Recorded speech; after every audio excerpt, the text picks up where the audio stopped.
Hey, welcome to today's episode of Your Daily Scrum. I'm professional Scrum trainer Ryan Ripley. This guy next to me is professional Scrum trainer Todd Miller. Todd, how are you doing today? I'm doing great. You're doing great? Yep, like a bubbly glass of champagne. Champagne. Let us know what you think in the comments, folks, about Todd's new nickname, Champagne. Whether or not that's resonating with you. Yeah. Thank you, Dan Vicante. Dan Vicante, yes, gave Todd that nickname and have not heard the end of it since. All right, Todd, we got another listener question. I love these. Please keep them coming. There's a space below in the comment area, and that's where your questions go, right? Mm-hmm. So leave us a question. As you can see, they keep turning into videos. We're going to keep working on that. Today's question, Todd, how does a Scrum Master handle a dominant Scrum team member?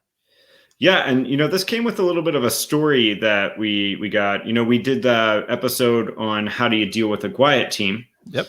And so this came from a person that has a quiet team that has a particular person that is always first to speak up, right?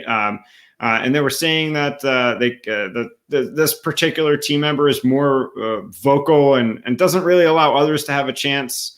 And they don't seem to have bad behavior or bad attitude. It's just like they can't help themselves. They get really excited. And especially the pattern they're noticing here is that when senior stakeholders are in their room, this keeps happening. So that's kind of the situation that prompts us to say, how does a Scrum Master handle a dominant Scrum team member? Just to kind of tee up some context for everybody. So what do you think, Ryan? What do you do here? Yeah, I've had this situation manifest in a lot of different ways. It could be as innocent as a person's just really excited. They're seen as a team lead. They want to answer every question. This shows up, I think, a lot in daily scrums, where like a team lead will start in with, here's what the team's up to today, and they want to give this whole update, and they want to talk for the team, and they want to represent it. It kind of everyone else is just kind of like they kind of check out. They're not going to talk, and it kind of squashes down the vibe a little bit.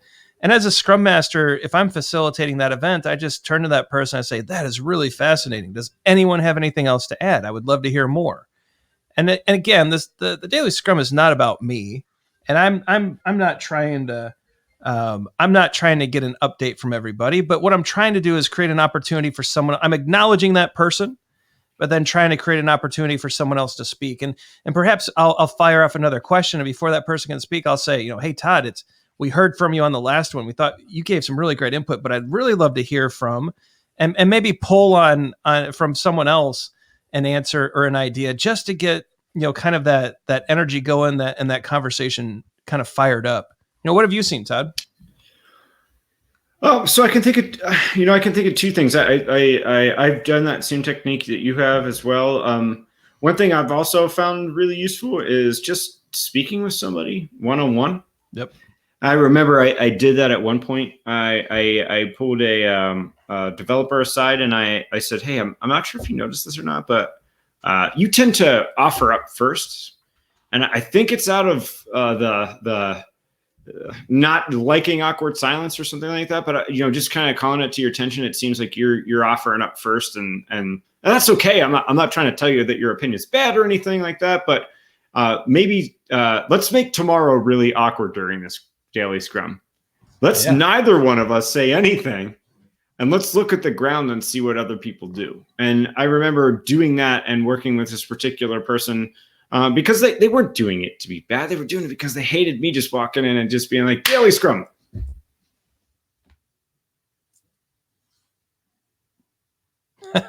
See what I did there? Yeah. The viewers right now are going, did they freeze?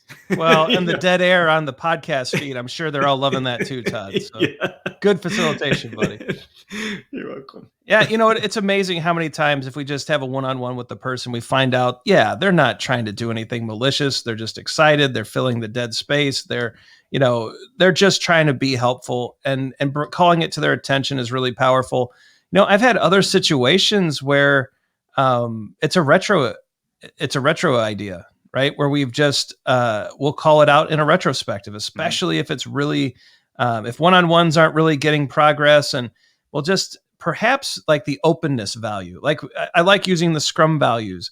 to really help, bring these ideas forward. Commitment. Is everyone bringing their best selves forward? Are they all sharing their greatest ideas with each other during the events? And that can usually lead to a conversation as well.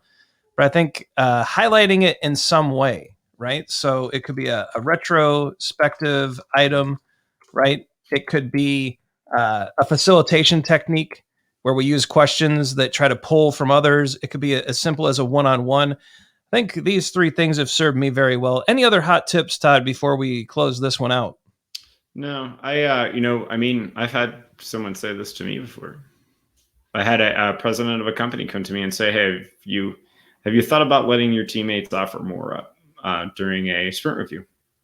And you know what, this thing went on in my head where, like, honestly, you ever have those moments where you're just like, oh my gosh, yeah, like, what am I had just had no self-awareness that that's what was happening. So odds are you're dealing with a really good person that just doesn't know any better, right? And so let's figure out how to do it as a team, right? Or as a person to a person. Let's figure it out. So think the best in people. I like it. All right, so that is today's episode of Your Daily Scrum. We hope that these answers helped and that we're giving you something new or interesting to think about. Leave your questions below in the comment area.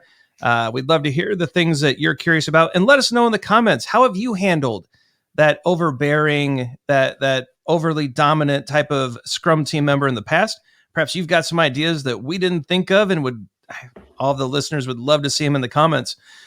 So leave your questions, leave your ideas. We'd love to read those. We try to reply. Check out our socials. They're here on the end screen. Like and subscribe. Make sure that you know when we drop the latest video. And hey, we've actually dropped a few extra videos below that you might find helpful as well. So I'm professional Scrum trainer Ryan Ripley. This is professional Scrum trainer Todd Champagne Miller. You love that, don't you? I do. I'm eating it up.